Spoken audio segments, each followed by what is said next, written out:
Hello, मेरा नाम Julia है। कर्तव्य में हम कलीसिया अगुवाओं और कार्यकर्ताओं की संगति, निगरानी और मार्गदर्शन पाते हैं।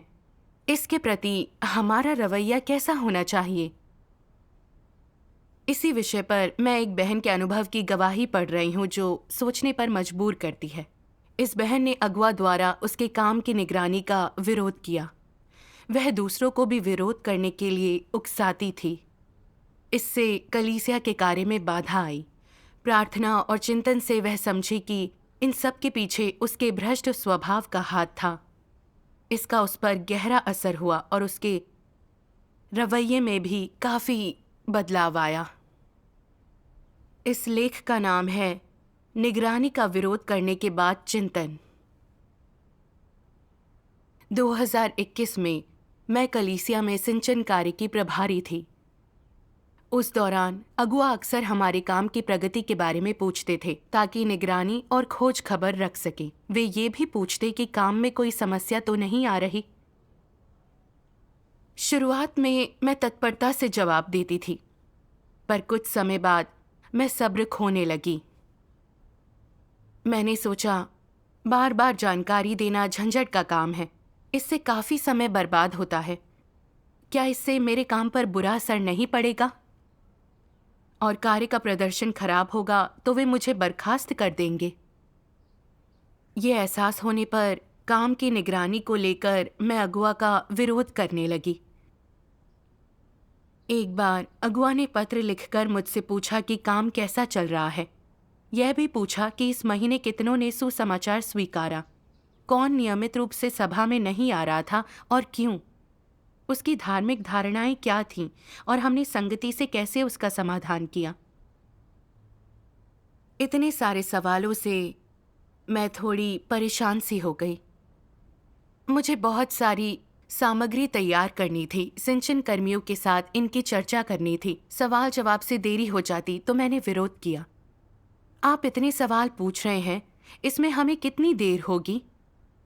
अगर सिंचन कार्य के अच्छे नतीजे नहीं मिले तो क्या आप कहेंगे कि मैं व्यवहारिक कार्य नहीं करती और योग्य नहीं हूं? जब मैंने देखा कि मेरी साथी बहनों को भी इसी बात का डर था, तो मैंने सोचा, अगर सबको लगता है कि इससे देरी होगी तो हम साथ में कोई सुझाव दे सकते हैं ताकि खोज खबर लेते समय अगुआ इतने सारे सवाल न करें। इससे मेरे काम की खामियां ज्यादा उजागर नहीं होंगी। मैंने मजाकिया अंदाज में कहा, अगुआ इतने सवाल कर रहे हैं, जरूर हमारे लिए बहुत फिक्रमंद होंगे।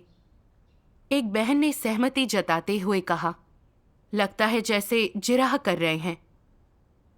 उसे सहमत देखकर मैंने हंसते हुए जवाब दिया।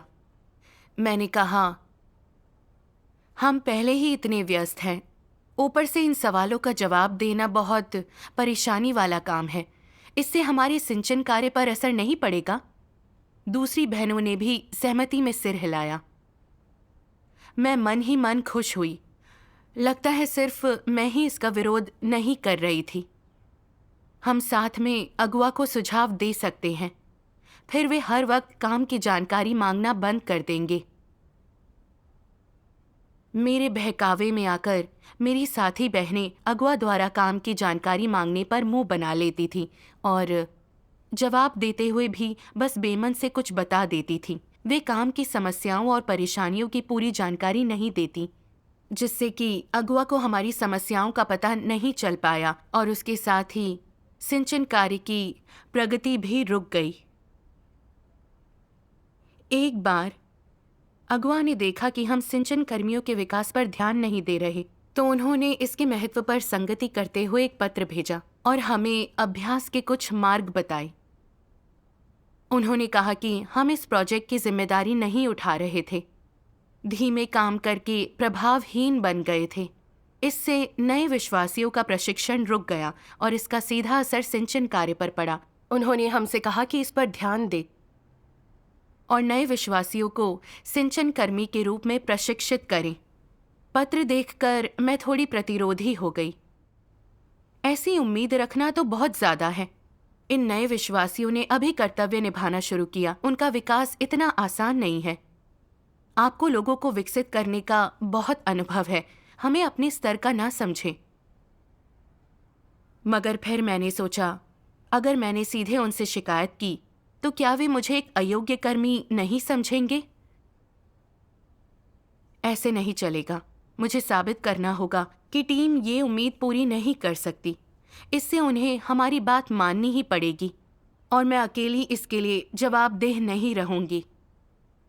तो मैंने अपनी भौहें चढ़ाकर फिक्र जताते हुए कहा, अगवा की उम्मीदें कुछ ज्यादा ही हैं। हम उनके जैसे अनुभवी नहीं हैं। दूसरी बहनों ने फौरन ही सहमति में सिर हिलाया। उनमें से एक ने कहा, अगवा के पास अच्छी काबिलियत है, वे कार्य में प्रभावशाली हैं, उनसे हमारी क्या तुलना। दूसरी बहन ने कहा, अगवा हमसे बहुत ज्यादा मांग कर रहे हैं, यह काम हम कैसे पूरा करेंगे। सबको एक मत देखकर मुझे बहुत खुशी हुई। अब अगवा को हमारी बात माननी ही होगी। वे पूरी टीम को बर्खास्त तो नहीं कर सकते। अगले दिन मैंने अगवा के पत्र का जवाब दिया और कार्य में आने वाली समस्याएं बताईं ताकि उन्हें हमारे मौजूदा हालात का पता चले।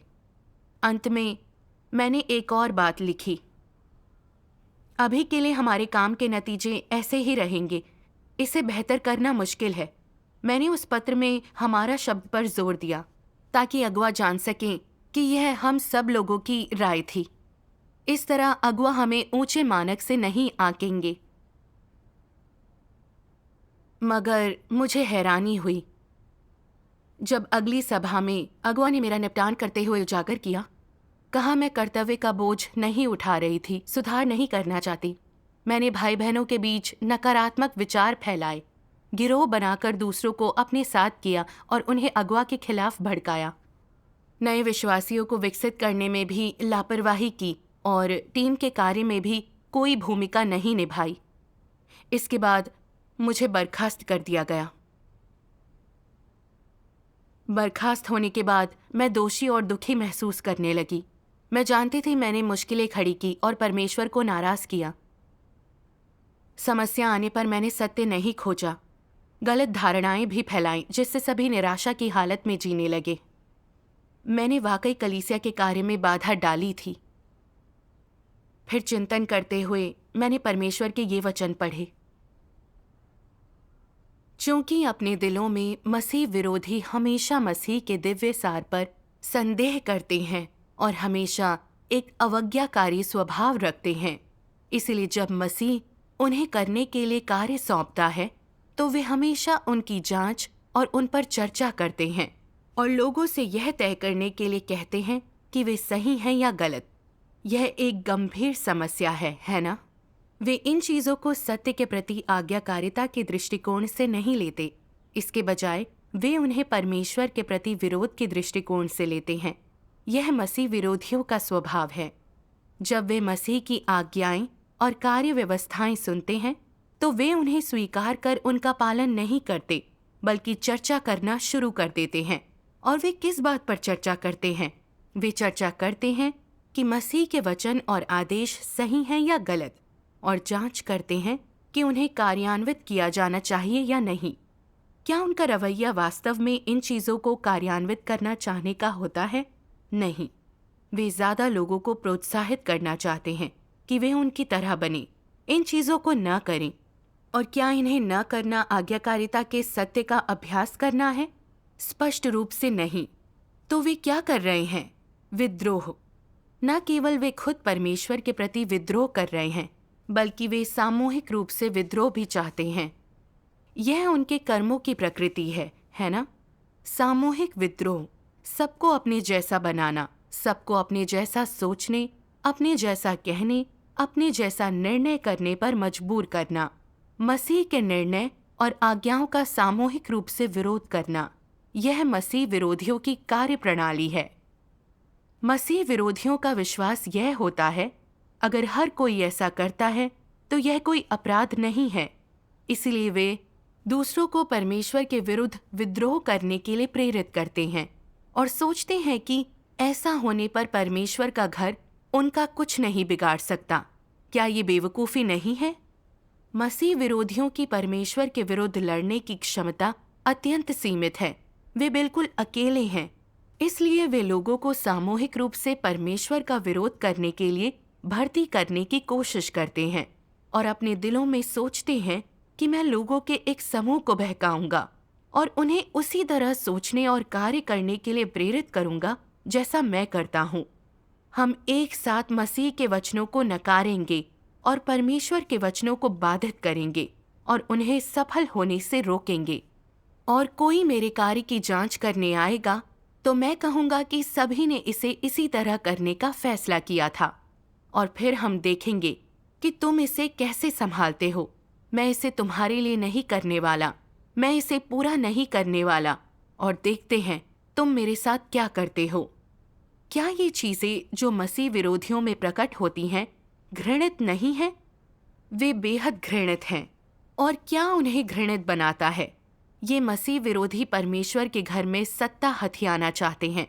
जहां वे होते हैं वहां मसीह के वचन कार्यान्वित नहीं किए जाते। वे उन्हें कार्यान्वित नहीं करेंगे। निःसंदेह एक अन्य प्रकार की स्थिति भी हो सकती है जब लोग मसीह के वचनों का पालन करने में असमर्थ होते हैं। कुछ लोग खराब क्षमता के होते हैं। वे परमेश्वर के वचन सुनकर उन्हें समझ नहीं पाते और नहीं जानते कि उन्हें कैसे कार्यान्वित किया जाए। भले ही तुम उन्हें सिखा दो कि कैसे करना है, फिर भी वो नहीं कर पाते। यह अलग बात है। जिस विषय पर हम अभी संगति कर रहे हैं वह है मसीह विरोधियों का सार, जो इस बात से संबंधित नहीं है कि लोग काम करने में सक्षम हैं या नहीं, या उनकी क्षमता कैसी है। यह मसीह विरोधियों के स्वभाव और सार से संबंधित है। वे पूरी तरह से मसीह, परमेश्वर के घर की कार्य व्यवस्थाओं और सत्य के सिद्धांतों के विरुद्ध होते हैं। उनमें आज्ञाकारिता नहीं होती, केवल विरोध होता है। मसीह विरोधी ऐसा ही होता है। परमेश्वर के वचन पढ़कर मुझे समझ आया। मुझे अंदाजा नहीं था कि मैंने जो कुछ भी किया वो इतना बड़ा अपराध था। मैं सहम गई कि कैसे मसीह विरोधियों में विद्रोही स्वभाव होता है, कैसे वे परमेश्वर की मांगों और उसके घर की कार्य व्यवस्थाओं के प्रति समर्पित नहीं होते। वे प्रतिरोध और विद्रोह से भरे होते हैं, अपने साथ दूसरों को भी प्रतिरोध करने के लिए बहकाते हैं। जो कुछ हुआ उस बारे में सोचे तो मैंने भी ऐसा ही बर्ताव किया था। जब अगुआ ने कार्य की प्रगति की जानकारी लेनी चाही तो मैं चिढ़ गई। सोचने लगी कि इससे कर्तव्य में देरी होगी, कार्य के नतीजे पर असर पड़ेगा। मैं इसे स्वीकार नहीं कर पाई और अगुआ के खिलाफ धारणाएं फैलाने लगी। दूसरी बहनों को भी अपने साथ करके अगुआ का विद्रोह करने के लिए उकसाया। जब अगुआ ने हमारी धीमी प्रगति और खराब नतीजों की बात की और हमें कार्य क्षमता बढ़ाने के तरीके बताए, तब भी मैंने विरोध किया, समर्पण नहीं किया। लगा कि अगुआ हमें ऊंचे मानक से आंक रहे थे, उन्हें समस्याएं नहीं पता। जब अगुआ कार्य क्षमता बढ़ाने के तरीकों पर संगति करते तो मैं ध्यान नहीं देती थी।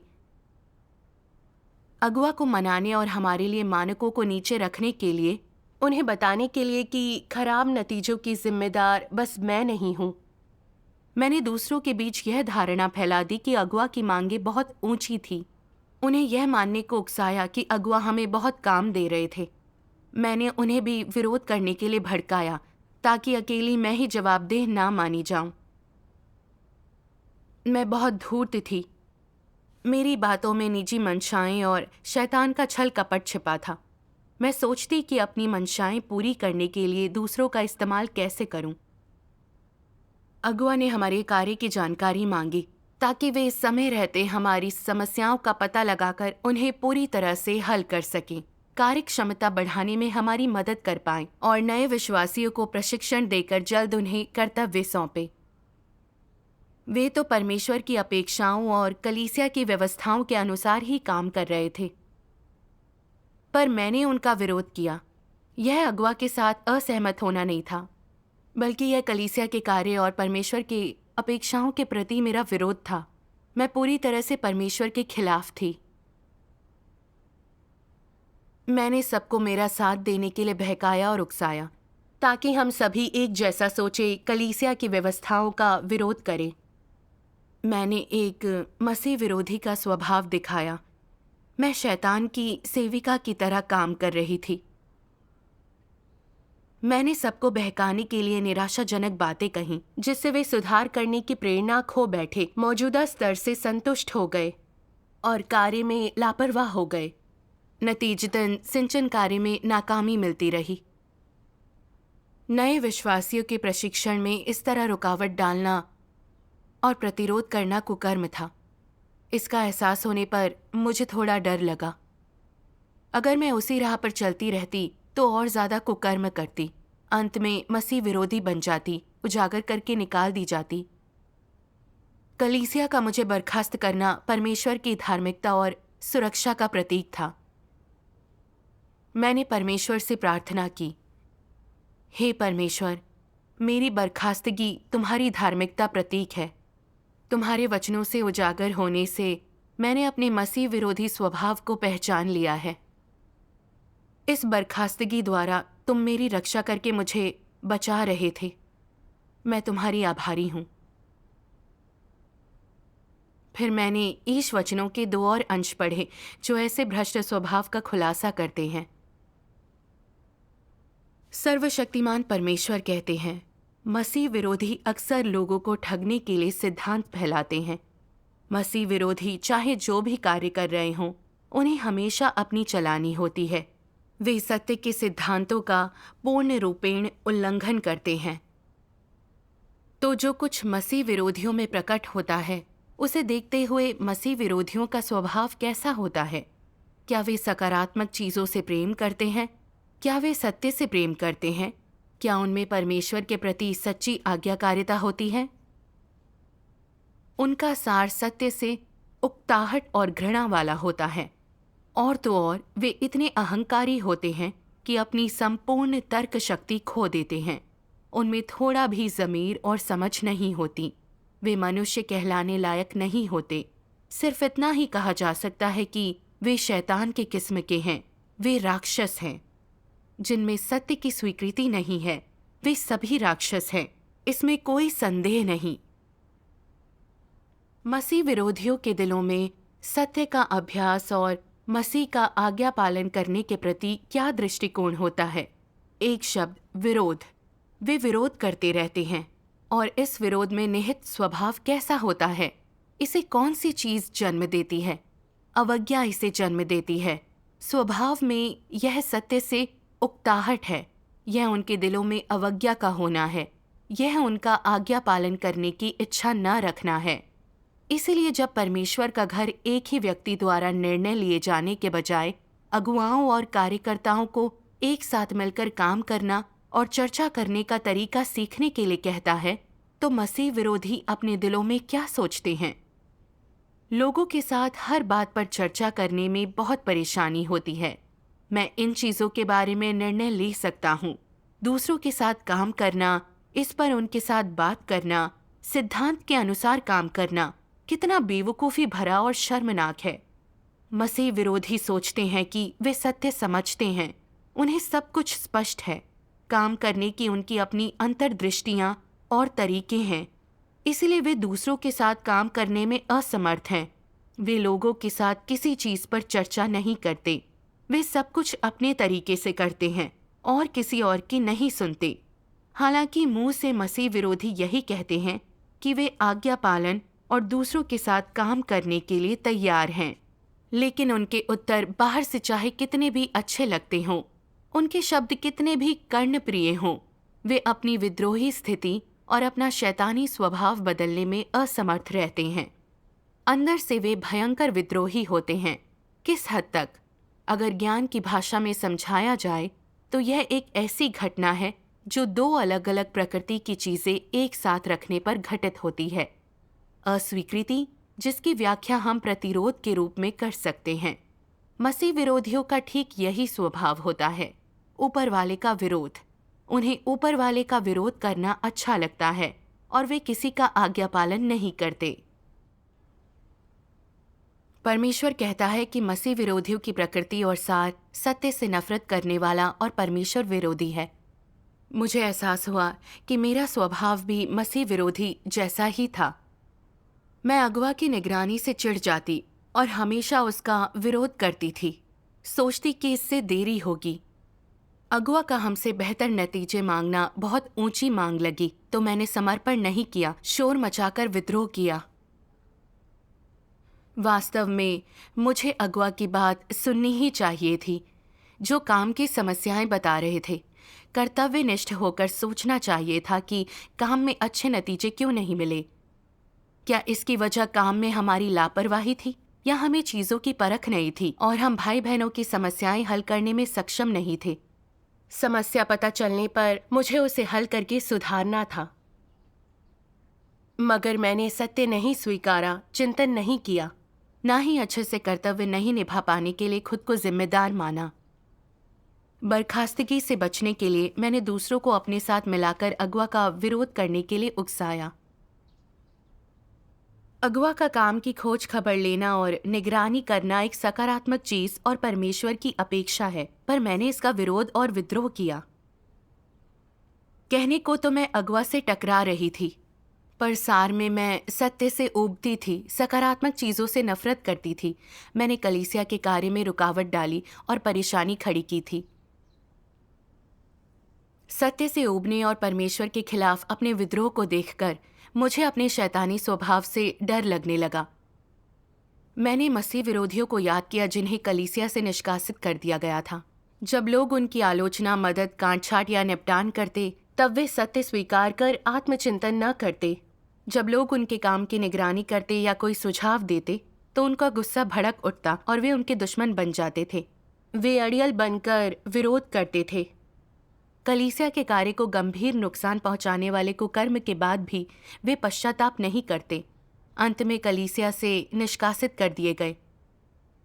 यह सब उनके मसीह विरोधी स्वभाव के कारण हुआ, जो सत्य से ऊबता और नफरत करता था। क्या मेरा स्वभाव भी इन मसीह विरोधियों जैसा नहीं था? अगर मैंने पश्चाताप नहीं किया तो अंत में मुझे भी उजागर करके निकाल दिया जाएगा। बाद में मैंने इस पर भी विचार किया कि मैंने दूसरों को अगुआ के विरोध के लिए आखिर क्यों बहकाया। इन सबके पीछे मूल वजह क्या थी? तब मैंने परमेश्वर के वचनों का यह अंश पढ़ा। सर्वशक्तिमान परमेश्वर कहते हैं, जब तक लोग परमेश्वर के कार्य का अनुभव नहीं कर लेते हैं और सत्य को समझ नहीं लेते हैं, तब तक यह शैतान की प्रकृति है जो भीतर से इन पर नियंत्रण कर लेती है और उन पर हावी हो जाती है। वह प्रकृति विशिष्ट रूप से किस चीज को अपरिहार्य बनाती है? उदाहरण के लिए, तुम स्वार्थी क्यों हो?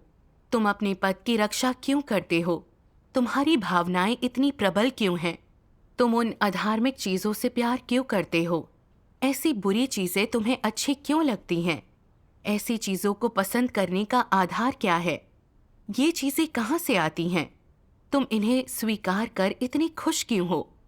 अब तक तुम सब लोगों ने समझ लिया है कि इन सभी चीजों के पीछे मुख्य कारण यह है कि मनुष्य के भीतर शैतान का जहर है।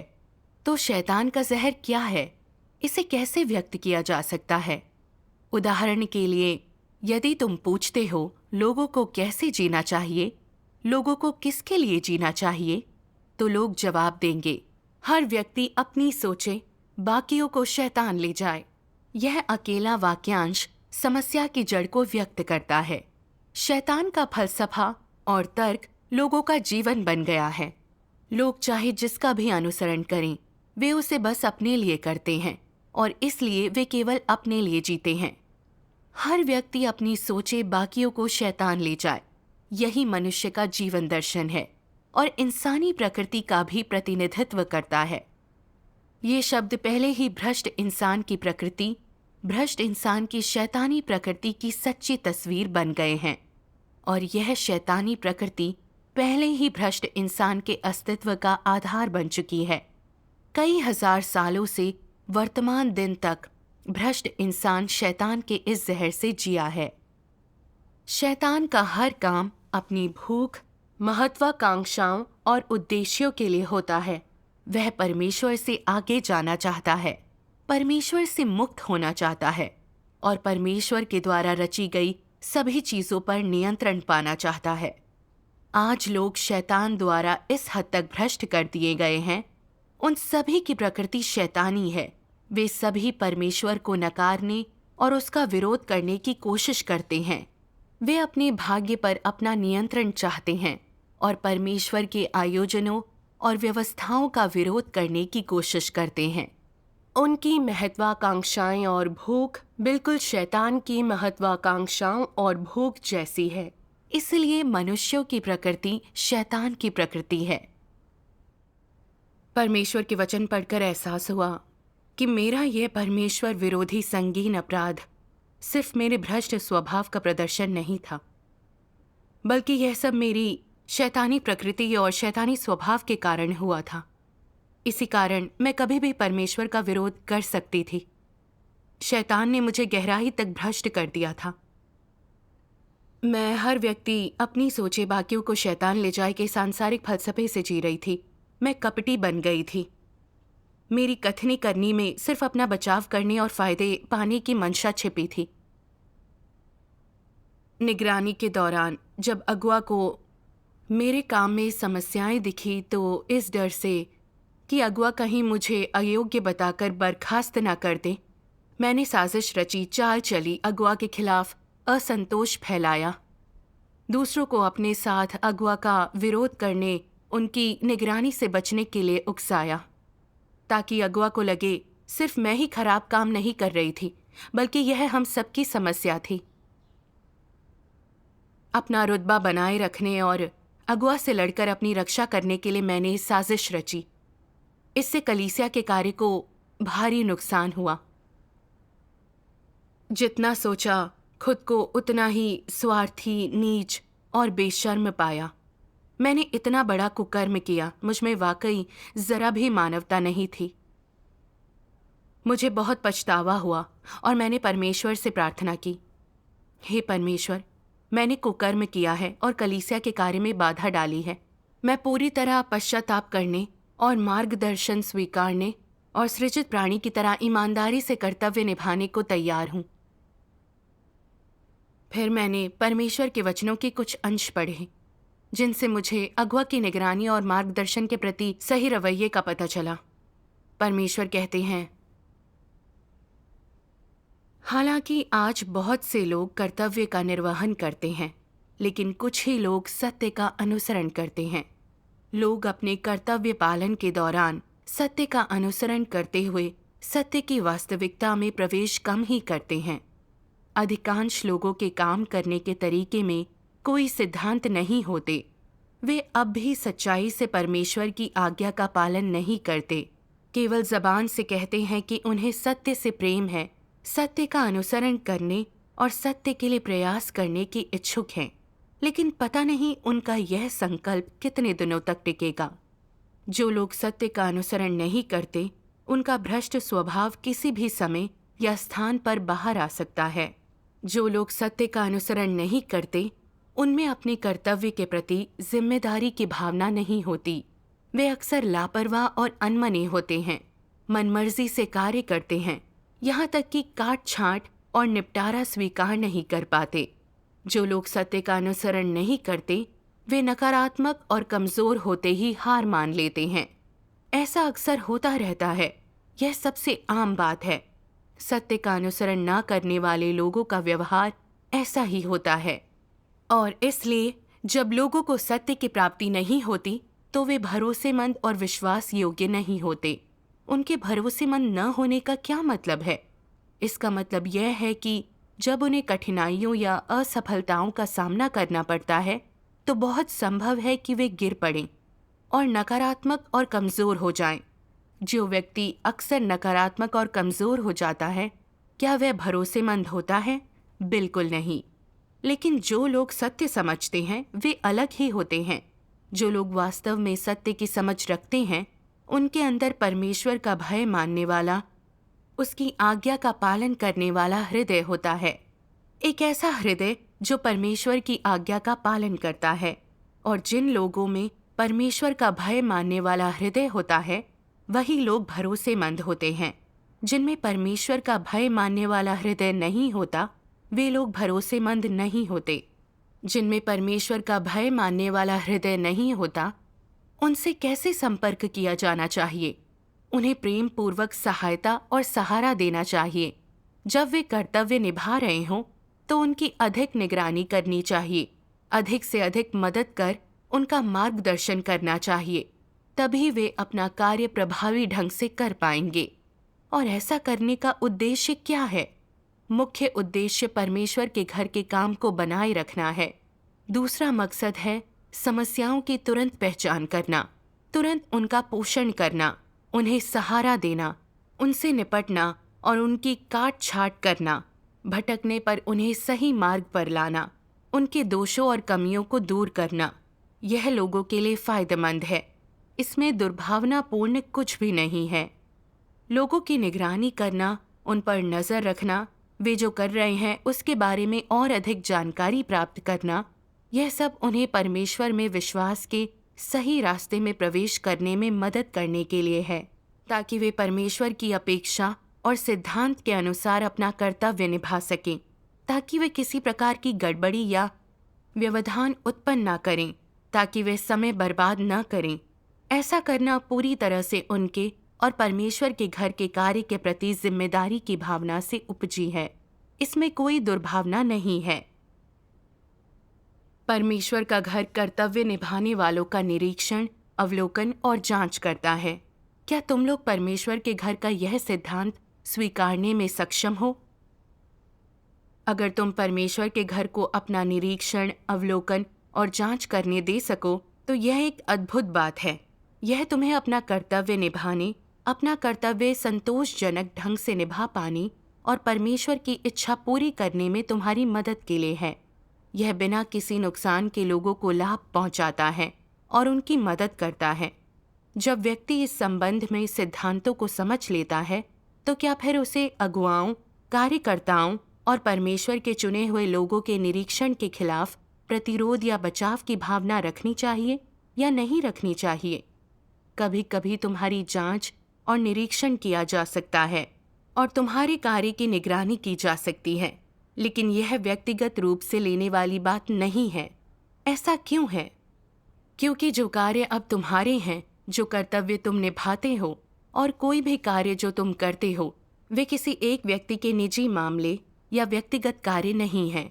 वे परमेश्वर के घर के कार्य को स्पर्श करते हैं और उस कार्य के एक भाग से संबंध रखते हैं। इसलिए जब कोई तुम्हारी निगरानी या निरीक्षण करने में थोड़ा समय लगाता है या तुमसे गहन प्रश्न पूछता है, तुम्हारे साथ खुले दिल से बातचीत करने और यह पता लगाने की कोशिश करता है कि इस दौरान तुम्हारी स्थिति कैसी रही है, यहाँ तक कि कभी कभी जब उसका रवैया थोड़ा कठोर होता है और वह तुमसे थोड़ा निपटता है और तुम्हारी थोड़ी काट छाट करता है और तुम्हें अनुशासित करता है और धिक्कारता है, तो वह यह सब इसलिए करता है क्योंकि उसका परमेश्वर के घर के कार्य के प्रति एक ईमानदार और जिम्मेदारी भरा रवैया होता है। तुम्हें इसके प्रति नकारात्मक विचार या भावनाएं नहीं रखनी चाहिए। अगर तुम दूसरों की निगरानी, निरीक्षण और पूछताछ स्वीकार कर सकते हो, तो इसका क्या मतलब है? यह कि अपने दिल में तुम परमेश्वर की जांच स्वीकार करते हो। अगर तुम लोगों के द्वारा अपनी निगरानी, निरीक्षण और पूछताछ स्वीकार नहीं करते, अगर तुम इस सब का विरोध करते हो, तो क्या तुम परमेश्वर की जांच स्वीकार करने में सक्षम हो? परमेश्वर की जांच लोगों की पूछताछ से ज्यादा विस्तृत, गहन और सटीक होती है। परमेश्वर जो पूछता है वह इससे अधिक विशिष्ट, कठोर और गहन होता है। इसलिए अगर तुम परमेश्वर के चुने हुए लोगों द्वारा निगरानी की जाना स्वीकार नहीं कर सकते, तो क्या तुम्हारे ये दावे कि तुम परमेश्वर की जांच स्वीकार कर सकते हो खोखले शब्द नहीं हैं?